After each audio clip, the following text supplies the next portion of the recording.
Hello guys, welcome to a brand new video on Tutorials Point. In today's video, I'm going to teach you some easy steps on how you can reset your password on the M&T Bank. Before we start the video, don't forget to like, share and subscribe to the channel for more such useful tutorials. Without further ado, let's move on to the video. First of all, make sure that you're connected to the internet. Once you've made sure that you're connected to the internet, open up a web browser.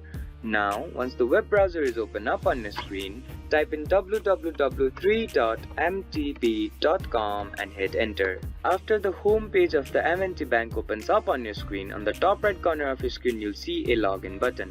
Go ahead and click on it. Once you click on the login button, you'll be guided to another page. In this page, find the help with user ID or password option and click on it. After you click on the help option, you'll be guided to another page. In this page, click on the forgot your passcode option. Once you click on the forgot your passcode option, a form will appear on your screen.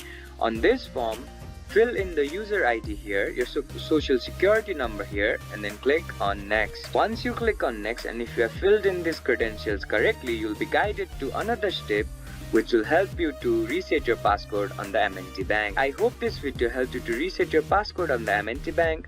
Don't forget to like, share and subscribe to the channel for more such useful tutorials. Thank you for watching.